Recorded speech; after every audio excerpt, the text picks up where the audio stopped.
नमस्कार,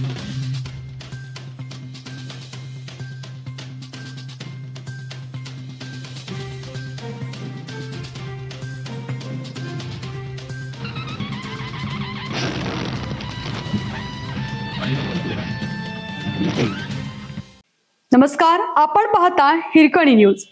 हिरकणी न्यूज प्रत्येक क्षण ताज्या घडामोडी आणि महत्त्वाच्या प्रत्येक बातमीसाठी नेहमी तत्पर. राधानगरी धरण 100% भरले. मध्यरात्री 6 क्रमांकाचा स्वयंचलित दरवाजा उघडला. भोगावती नदीकाठच्या लोकांना सतर्कतेचा इशारा.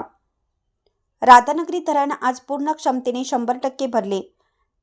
याच्या 7 स्वयंचलित दरवाजांपैकी क्रमांक 6चा एक दरवाजा मध्यरात्री खुला झाला.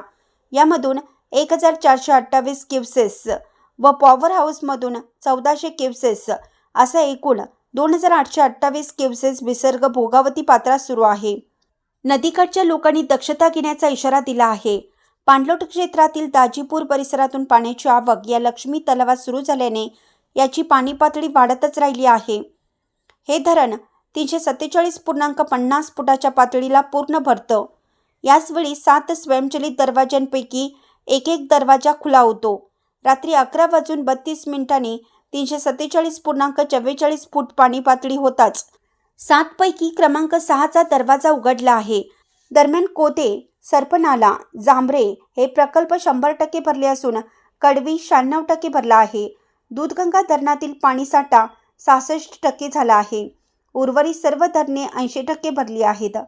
पुढील महिन्याभरातील पावसात ती पूर्ण भरण्याची दाट शक्यता आहे. त्यामुळे पुढील वर्षभरासाठी पाण्याची हमी मिळाली आहे. सध्या 37 बंधारे पाण्याखाली गेले आहेत. रात्री 12 वाजता पंचगंगेची पाणी पातळी 33 फूट 2 इंच झाली होती.